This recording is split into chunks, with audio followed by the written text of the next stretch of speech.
Hello dear viewers, you are watching interview program on UzReport World, and today our guest is ADB Director General for Central and West Asia, Mr. Eugene Zhukov. Mr. Zhukov, thank you for joining us today. Good morning.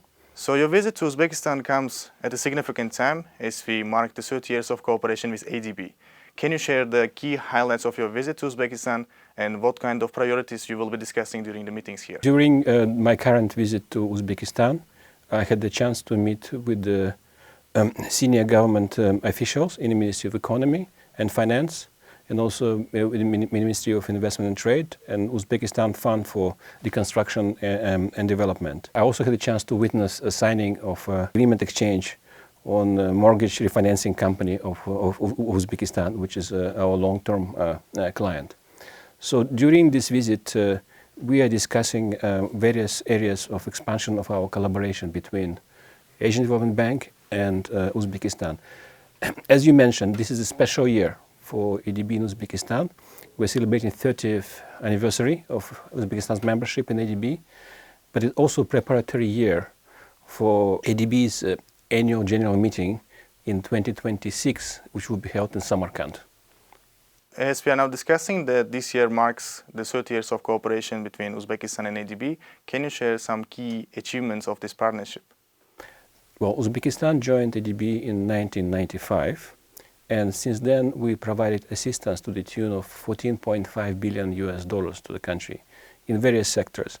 We first started with transport, banking and social sectors, but by now we expanded to energy, water and urban development, public sector management and food and agriculture. So we've been lucky to participate in a large number of transformational projects in the Republic of Uzbekistan.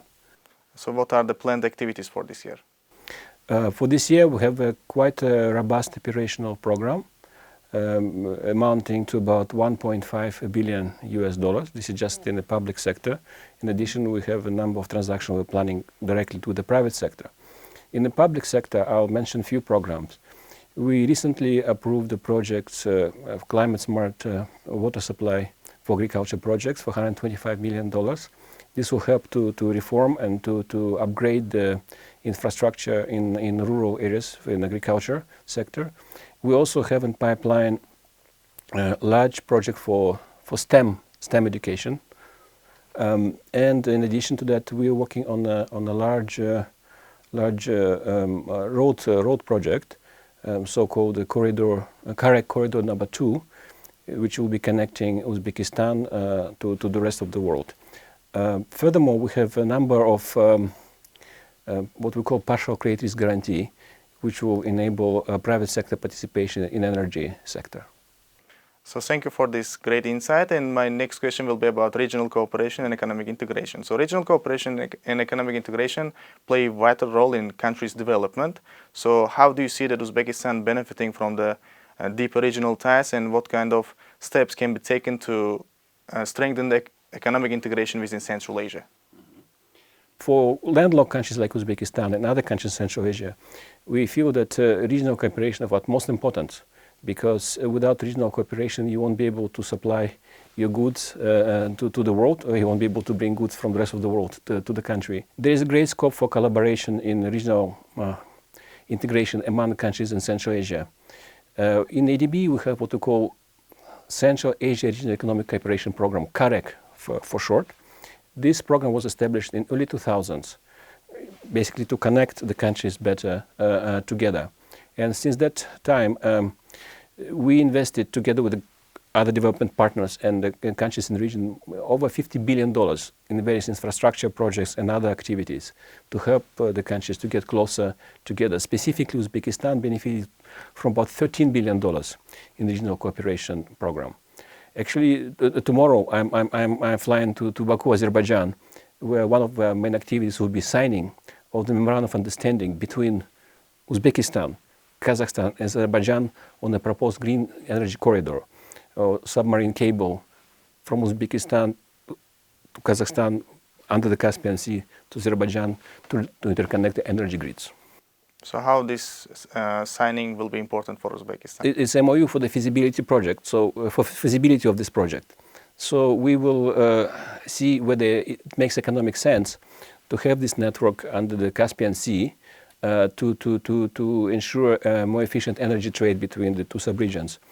As you well know, Uzbekistan is investing quite a lot in public and private sector to develop the sources of renewable energy, solar and wind. And eventually the ambition is to start exporting this energy to the rest of the world. And this can be one of these routes. So now Uzbekistan has ambitious plans to support private sector.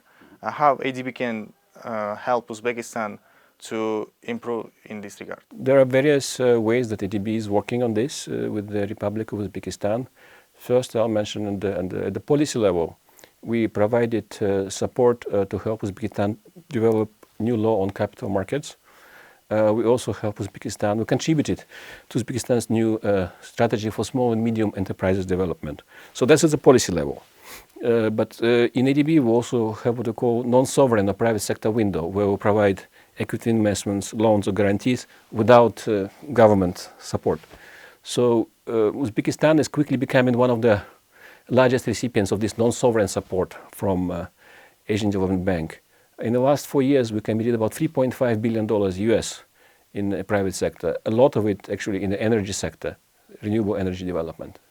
So in the future, regarding future collaboration of ADB in Uzbekistan, what kind of sectors will be paid special attention? Last year, ADB board endorsed a new country partnership strategy for Uzbekistan, which covers from 2024 to 2028. So that document outlines the priorities for our activities in this country. Of course, these were developed in full cooperation and agreement with the government of Uzbekistan. Still, our overarching theme remains green energy transition. We also will be continuing our efforts to support private sector development. And there's a lot of focus also on soft sectors, especially in education and health. But increasingly, we're also paying attention to agriculture development in Uzbekistan because it's a very important sector for the country. So you have mentioned in the beginning of the interview that Uzbekistan, the ancient city of Samarkand, will host the 59th ADB's annual meeting, which is next year. So how important is this event to further improve the collaboration of ADB in Uzbekistan? I think it's a very important event. This will be 15 years since ADB held its annual meeting in Tashkent. So this is the second time that Uzbekistan will be hosting us for the annual meeting. This will be a great opportunity to demonstrate the success that Republic of Uzbekistan achieved in the last 15 years. I'm sure guests will be quite impressed by what happened in the country. It will be also a great opportunity to mark our collaboration between Uzbekistan and the Asian Development Bank. Of course, you may have heard that ADB now has a new president, Mr. Kanda, who joined us in February of this year. So we hope to bring him to Uzbekistan later this year to celebrate the 30th anniversary and also for him to take a first-hand look at the site of the next year's annual meeting in Samarkand. So what are the expected outcomes of this event? We hope that having hosted this annual meeting in Samarkand, it will show Uzbekistan openness to the outside world. It will increase the awareness of international community, international investors of what's happening in the country. And we hope that eventually it will help to facilitate additional investment in Uzbekistan. So Mr. Zhukov, one last question before we close. So imagine if we were to sit down in an interview after 10 years, what do you hope we would be discussing in Uzbekistan and ADB cooperation? Oh, I hope by that time our collaboration will become even more larger and more comprehensive. And I hope we'll be discussing how to deal with the more high-level issues, because by that time I'm much hoping that Uzbekistan will become upper middle income country, and the way we work in upper middle countries is quite a bit different. We probably will be focusing much more on the private sector development, and I hope we'll also have a chance to celebrate at that time successes in the green energy transition of Uzbekistan. Thank you for the great answers you have provided. It was a great pleasure to talk with you today. Thank you so much.